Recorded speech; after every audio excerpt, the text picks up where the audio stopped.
نے جناب زینب کو کہا کہ دیکھیے کیا غضب ہو رہا ہے کہ آپ کے بھائی کے لاشے کو اور آقا کے لاشے کو پامال کرنے کی کوشش کی جا رہی ہے۔ تو انہوں نے ایک اشارہ کیا، کیونکہ خود بہت کرامت والی لیڈی تھی، بہت فضیلت والی خاتون تھی۔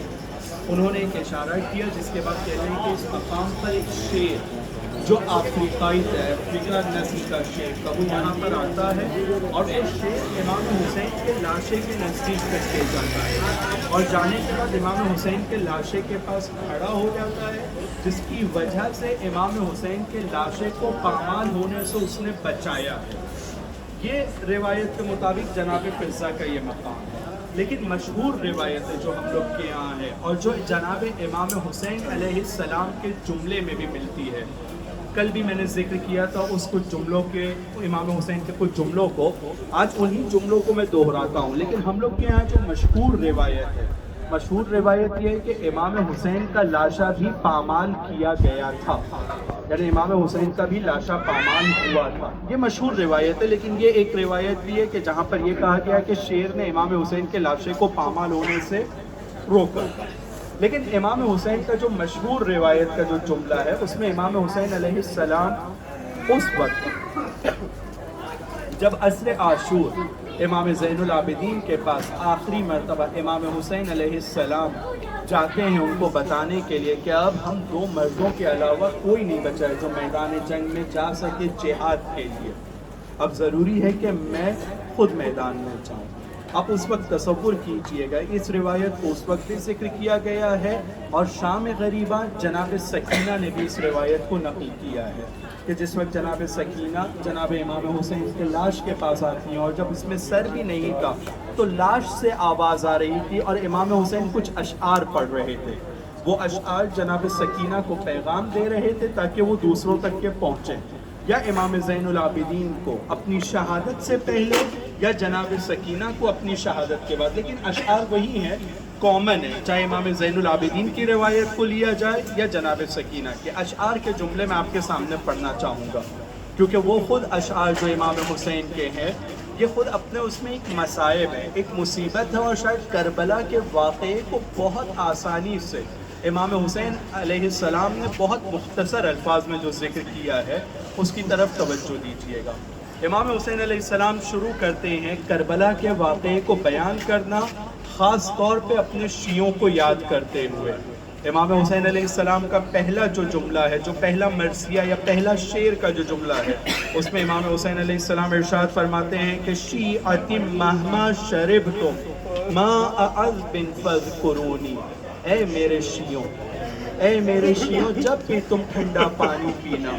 میری پیاس کو یاد کر لینا۔ پھر ارشاد فرماتے ہیں او سمعتم بغریب او شہید فانذبونی، اے میرے شیعوں، جب کسی بھی غریب کا، غریب الوطن کا ذکر سننا یا جب کسی بھی شہید کا ذکر سننا، فانذبونی، یہاں پہ آپ تب تک توجہ کیجئے کہ تین مصیبتوں کی طرف امام نے اشارہ کر دیا ہے۔ سب سے پہلی مصیبت امام حسین کہتے ہیں کہ جب ٹھنڈا پانی پینا، یعنی پیاس کا وہ عالم تھا امام حسین علیہ السلام کا جس کو انہوں نے اپنے بیٹے اور اپنی بیٹی دونوں کے ذریعے سے پہنچایا۔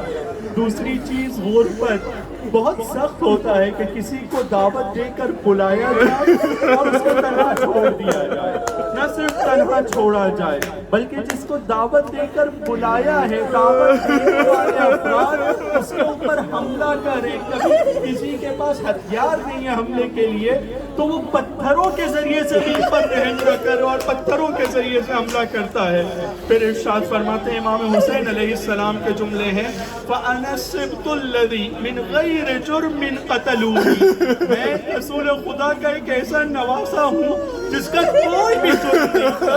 اس کی کوئی خطا نہیں تھی، اس کا کوئی جرم نہیں تھا، لیکن اس کے باوجود اسے بے دردی سے قتل کیا گیا ہے۔ اور پھر ارشاد فرماتے ہیں نہ صرف قتل کیا گیا ہے وَبِجُرْدِ الْخَيْلِ بَعْدَ الْقَتْلِ عَمَدًا سَحَقُونِي، مجھے قتل کرنے کے بعد میں گھوڑوں کی ٹاپوں کو تیار کر کے میرے لاشے کو روندا گیا ہے، پامال کیا گیا ہے۔ پھر آخر میں ارشاد فرماتے ہیں لیتکم فی یوم عاشورا، اے کاش تم کربلا کے میدان میں ہوتے جمیعاً تنظرونی، تاکہ تم دیکھتے کیف استسقی لطفلی فابوا ان یرحمونی، میں اپنے چھوٹے سے بچے کے لیے کس طرح سے کس بیچارگی سے پانی کا سوال کر رہا تھا،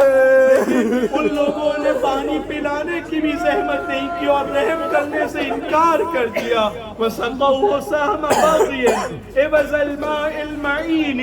اس کے بجائے کہ اس چھوٹے بچے کو 2 گھونٹ پانی پلاتے، ایک بڑے تیر کے ذریعے سے اس پانی کے سوال کا جواب دیا ہے۔ عزادارو، ایک ایسے تیر کے ذریعے سے جواب دیا ہے جس کے بارے میں کل میں نے ایک روایت کہا تھا آپ کے سامنے، کیونکہ تیر 3 منہ کا تھا۔ ایک 6 مہینے کے بچے کا سر کتنا بڑا ہوتا ہے، تو امام حسین کے بھی جملے میں ملتا ہے اور روایتوں میں بھی ملتا ہے کہ 2 چیزوں کی طرف توجہ کیجئے گا۔ بس اس مصیبت کو بیان کر کے میں بات کو ختم کر رہا ہوں۔ 2 مصیبتیں ہیں یہاں پر، ایک تیر کی سائز اور جناب علی اصغر علیہ السلام کے سر کی سائز کو آپ تصور کیجئے، ایک 6 مہینے کے بچے کی، ایک اس تیر کے منہ کی طرف سے اور اس تیر سے کہ جس سے علی اصغر علیہ السلام پر حملہ کیا گیا ہے، شہید کیا گیا ہے، وہ اونٹ کے لیے استعمال ہونے والا تیر ہے، یعنی ہائٹ کے حساب سے بھی وہ بڑا تیر تھا۔ تو 2 جملے ملتے ہیں، ان 2 جملوں کی طرف توجہ کیجئے گا۔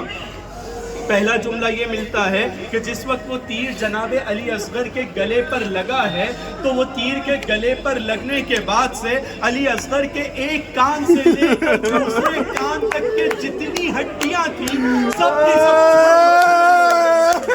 وہ تیر اتنا بڑا اس کا منہ تھا کہ علی اصغر علیہ السلام کا سر باقی نہیں رہا تھا۔ دوسری روایت اور دوسرے نقطے کی طرف توجہ کیجیے گا، تیر کی سائز اتنی بڑی تھی کہ جیسے ہی وہ تیر علی اصغر کے گلے پر لگتا ہے تو تیر کا وزن اتنا زیادہ تھا کہ علی اصغر علیہ السلام کا بدن امام حسین کے ہاتھوں میں کروٹ لے لیتا ہے، اس تیر کے وزن کو برداشت نہیں کر سکتا۔ اس لیے کہتے ہیں کہ تیر کا لگنا تھا فَانْقَلَبَ الصَّبِيُّ عَلَىٰ أَبِيهِ عَلَىٰ يَدِ أَبِيهِ، جیسے ہی وہ تیر لگا ہے تو وہ بیٹا اپنے باپ کے ہاتھ پر منقلب ہو گیا۔ أَلَا لَعْنَةُ اللَّهِ عَلَى الْقَوْمِ الظَّالِمِينَ۔